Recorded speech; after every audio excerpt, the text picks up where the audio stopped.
কাশ্মীরি শাল বিক্রেতার হাত ধরে রাজ্যে কাশ্মীরি জঙ্গি, ধৃতের বিরুদ্ধে জঙ্গি কার্যকলাপ চালানোর অভিযোগ। ধৃতকে দিন তোলা হয় আলিপুর কোর্টে। কাশ্মীরি শাল বিক্রেতার হাত ধরে রাজ্যে কাশ্মীরি জঙ্গি। ক্যানিং থেকে পাক জঙ্গি সংগঠন তেহরিক উল মুজাহিদিনের সদস্য গ্রেপ্তার হতেই প্রকাশ্যে বিস্ফোরক তথ্য। ধৃতের বিরুদ্ধে বেশ কয়েক বছর যাবৎ জঙ্গি কার্যকলাপ চালানোর অভিযোগ রয়েছে। ক্যানিং এর হাসপাতাল মোড়ে এক শাল বিক্রেতার বাড়িতে আশ্রয় নিয়েছিল সে। ক্যানিং থেকে গ্রেপ্তার জঙ্গি। ফের এই রাজ্য থেকে জঙ্গি গ্রেপ্তার করল ভিন রাজ্যের পুলিশ। ধৃতের নাম জাভেদ মুন্সি। তার বাড়ি শ্রীনগরের চানপুরাতে। শনিবার রাতে জম্মু কাশ্মীরের পুলিশ দক্ষিণ 24 পরগনার ক্যানিং থেকে ওই জঙ্গিকে গ্রেপ্তার করেছে। ধৃত তেহরিকে মুজাহিদিনের সদস্য বলে দাবি করেছে পুলিশ। ধৃতকে এদিন আলিপুর কোর্টে তোলা হয়েছে ট্রানজিট রিমান্ডে নিয়ে যাওয়ার জন্য। শনিবার রাতে মুনাব্বর পিয়াদার বাড়িতে ভাড়া নিয়েছিল শাল ব্যবসায়ী। ক্যানিং হাসপাতাল মোড় এলাকায় গুলসাল হাউস নামে একটি বাড়িতে হানা দিয়ে অভিযুক্তকে গ্রেপ্তার করে পুলিশ। জামাইবাবুর বাড়ি থেকে গ্রেপ্তার হয় অভিযুক্ত যুবক। কয়েকদিন আগেই এখানে এসেছিল জাভেদ। वो गुलशन का कोई करीबी रिश्तेदार है क्या? गुलशन का मतलब हाँ, आप लोगों का? हाँ, वो उसका जीजा है। जीजा है? हाँ।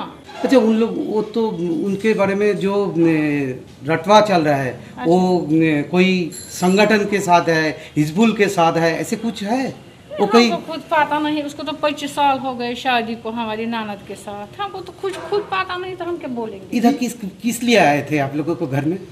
ऐसे ही बोला, आ गया तो हमने सोचा जीजा है इसका, तो फिर उसी में उसको बोला, उसको ले लिया। वो कश्मीर उसको ले लिया वापस। कितने दिन से यहाँ पे रहा है?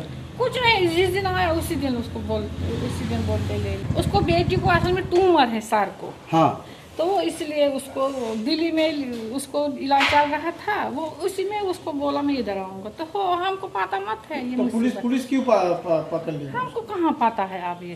তদন্তকারীদের দাবি এখান থেকে বাংলাদেশ পালিয়ে যাওয়ার সম্ভাবনা ছিল তার। তবে ঘটনার পর কেউই মুখ খুলতে চাইছেন না। জাভেদের জামাইবাবুর পরিবারও কার্যত ক্যামেরার সামনে মুখ খুলতে চাইছেন না। রিসেন্টলি শুনতে পাচ্ছি, আজকেরই শুনলাম খবরটা, কিন্তু আমাদের সাথে তো ওনাদের কোনো নেই, লিঙ্কই নেই। এখানে আসেন না উনি। আমরা করি ব্যবসা, কিন্তু ওনার ব্যবসা আলাদা, আমাদের ব্যবসা আলাদা। আমাদের সাথে তো কোনো সম্পর্ক নেই। আমরা বহুদিন যাবত এখানে আছি।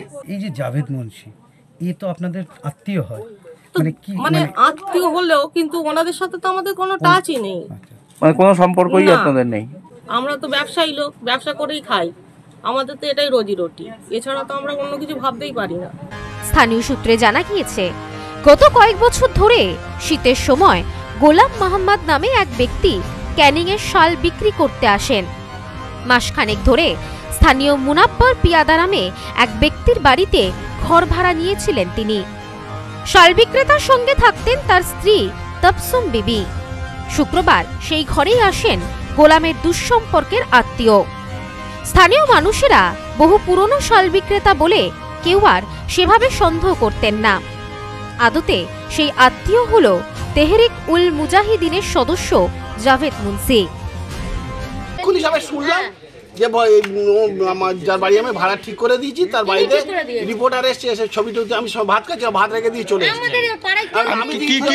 বাড়ির পাশে একটা জঙ্গি এসে বসবাস করতে কতটা আতঙ্ক রয়েছে? না, উনি তো জঙ্গি বলে আমরা কোনোদিন জানি না। না জানার পর কি মনে হচ্ছে আপনার? এখন তো মানে এই মুহূর্তে বাড়িতে বার করে দেবো, আর রাখবোই না। এই তো চুক্তি আপনি দাঁড়ান। এ তো এক্ষুনি আমি বলে দেবো, এক সপ্তাহ টাইম দেবো কি একদিন টাইম দেবো, বলে আমার বাড়ি খালি করে দেবো, তুমি চলে যাও। এটা একটা পাড়ার বদনাম। আচ্ছা, আপনার কি মনে হয় যে এরা বাড়ির মালিক যারা আছে তারা কি বিষয়টি জানতো যে ও কোন কর্মকাণ্ডের সাথে যুক্ত? যে আত্মীয়র বাড়িতে এলো, কি জানতো যে ও জঙ্গির সাথে যুক্ত রয়েছে? সেটা আমরা কি করে বলবো? জানি ওরা এপ্রিল মে মাসে চলে, মে মাস অব্দি চুক্তি করা আছে, তার মধ্যে টাকা শোধ করে দেবো, বাড়ি খালি করে দেবে, চলে যাবে। এই মানে এটা জানার পর আপনারা আতঙ্কিত? অবশ্যই খারাপ লাগবে না। আমি একজন ভদ্রলোকের বাড়ি ডাক্তারের বাড়িতে ভাড়া দিয়েছি একজনকে, সে যদি এরকম ধরনের হয়, টোটাল পাড়া এলাকার বদনাম থাকবে। ব্যুরো রিপোর্ট, নিউজ স্নোম্যান্স ল্যান্ড, দক্ষিণ 24 পরগনা। বাঙালির সেরা উৎসব দুর্গাপুজো একেবারে দোরগোড়ায়, তাই তো সেজে উঠেছে আদি মোহিনী মোহন কাঞ্জিলাল। নতুন নতুন কালেকশনে সাজাবো গোটা পরিবারকে।